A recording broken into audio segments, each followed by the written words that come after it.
Nous sommes en direct. Nous sommes en direct aujourd'hui, le 10 avril. Nous sommes encore à Oshawa, la région de Durham, la province de l'Ontario, la nation c'est le Canada et l'Amérique du Nord c'est le continent. Alors c'est vidéo numéro 3 aujourd'hui.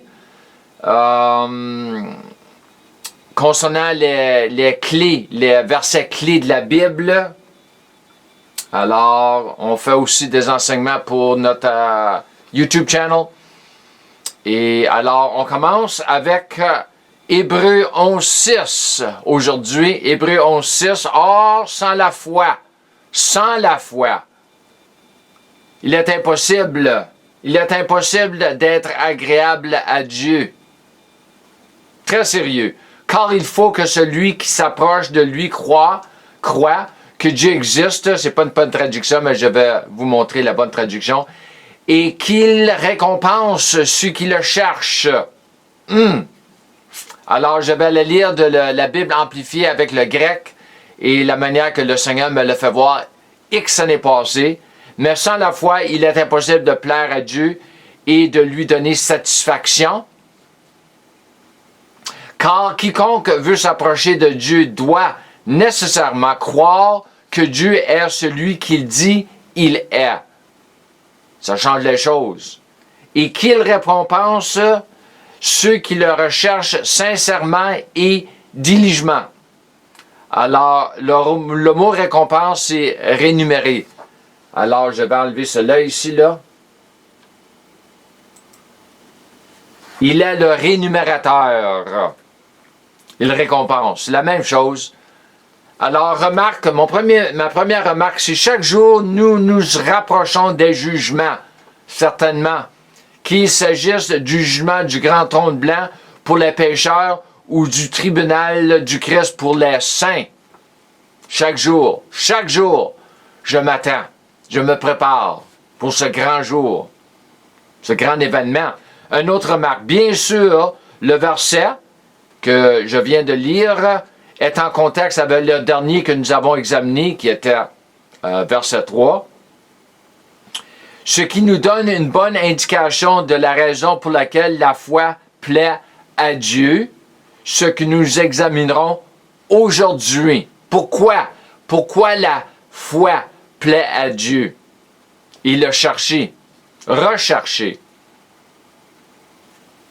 Pourquoi Dieu met-il autant l'accent sur la foi? Pourquoi? C'est parce qu'il ne lui reste plus rien à faire qu'à attendre que nous croyions ce qu'il a déjà fait, donné et accompli librement et en position à la croix, ainsi que dans le jardin d'Éden. C'est pourquoi il a tout fait. C'est pourquoi il a tout fait, et je dis bien tout. Il ne manque rien avec le Seigneur.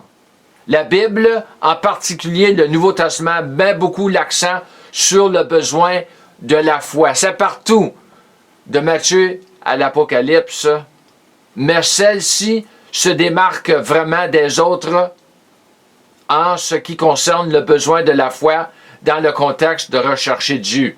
Ce verset ici, vraiment là, c'est le verset primaire, je peux dire, primaire. Remarque, tout ce que Dieu avait besoin de faire pour les pécheurs et les saints a déjà été fait accompli, sans rien laisser de côté, et tout ce qu'il nous reste à faire est de découvrir ce que c'est et d'y croire, ainsi que d'aligner nos vies sur ce que nous croyons. Ce que nous croyons et ce que nous vivons doit devenir un. Dieu s'attendait à ce que nous marchions par la foi avant la chute. Oui. Donc, combien plus après la chute, puisque ce monde déchu est plein d'incrédulité ou de fausses croyances et d'ignorance lorsqu'il s'agit de Dieu. C'est pourquoi Dieu accorde autant de valeur à la foi, et plus précisément à la foi divine ou la foi de Dieu, comme à ce que Dieu croit, y compris la croyance juste et la connaissance juste. Ça, c'est très important, puisque c'est la seule chose qui le met à l'œuvre concernant ses œuvres de rédemption. Ses œuvres de rédemption. Nous avançons. Remarque, le monde ne croit pas en Dieu, certainement. C'est pour ça que ça s'appelle le monde. Et ceux qui prétendent croire en Dieu ont des opinions erronées sur Dieu, concernant Dieu. Et la même chose pourrait être dite à propos de nombreux membres de l'Église en raison de leur ignorance de la parole, qui est la voie numéro 1 pour y parvenir à connaître Dieu et ce qu'ils croient et pensent, la parole. C'est impératif. L'incrédulité, la fausse connaissance et l'ignorance sont monnaie courante dans le monde, mais aussi dans l'Église. Et nous rendrons tous compte de tout cela. Tout cela, nous rendrons tous compte. Païens et les saints.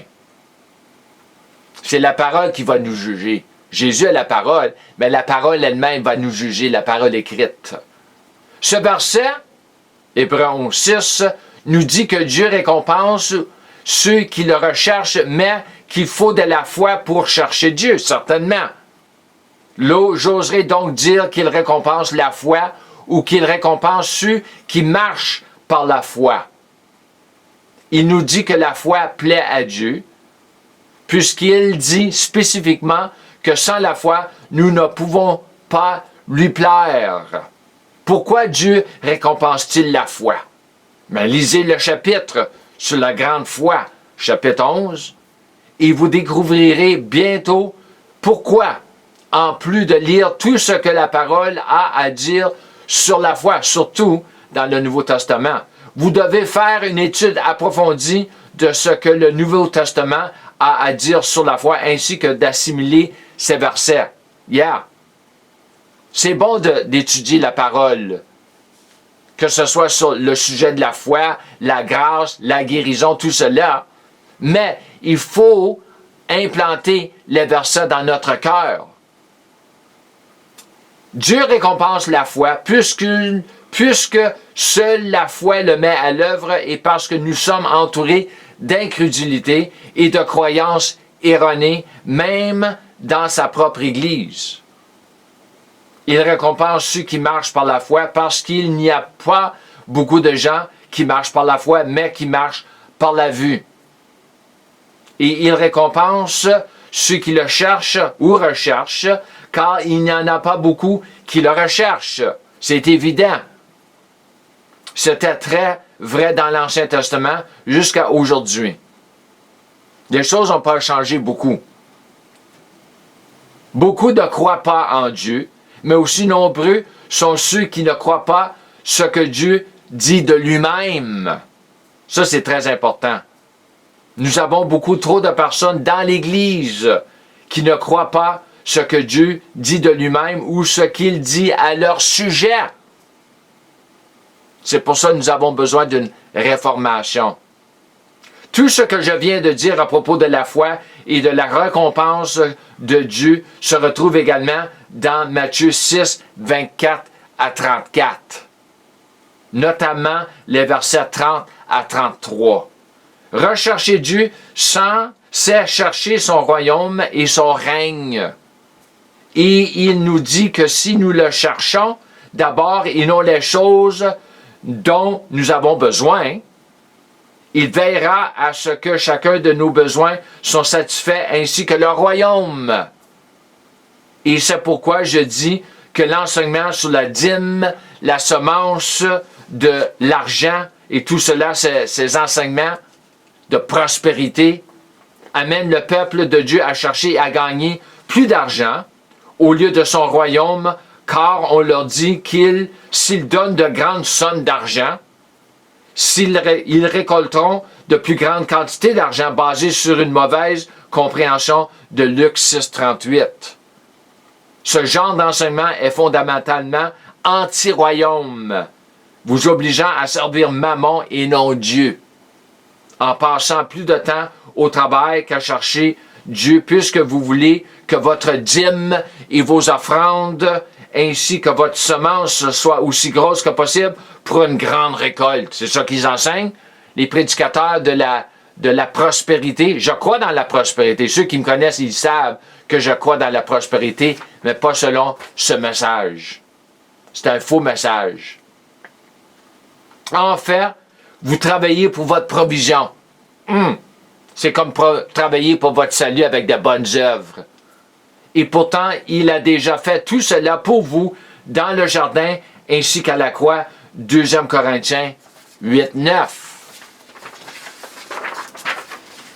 Dieu sait trop bien que la marche de la foi n'est pas un chemin facile ou une marche facile, ni populaire. Et il sait aussi que bâtir la foi n'est pas facile puisque la foi pousse comme un arbre qui a besoin de faire pousser des racines, etc., dans votre jardin qui est votre cœur. Qu'en est-il de combattre le bon combat de la foi? Hein? Qui aime ça, se combattre, même dans le naturel? C'est pas facile des fois. Et c'est une autre raison pour laquelle Dieu fera tout son possible pour vous récompenser. Travaillez à croire en quelqu'un, en Dieu, et en quelque chose que vous ne pouvez pas voir avec vos yeux physiques. C'est de l'ouvrage. C'est de l'ouvrage, ça prend du temps. Tout le monde marche par la vue, et tout le monde peut marcher par la vue. C'est facile de marcher par la vue. Mais quand il s'agit de marcher par la foi, vous ne trouverez presque personne. Regardez autour de vous.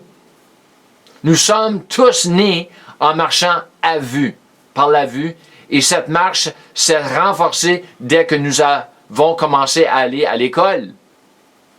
Il est généralement facile de dire qui marche par la foi ou qui marche par la vue, puisque la foi a une voix, et que c'est de l'abondance du cœur que la bouche parle. C'est facile d'avoir une personne qui croit. Écoutez la parole. Une personne qui ne croit pas, écoutez leurs mots, leurs paroles.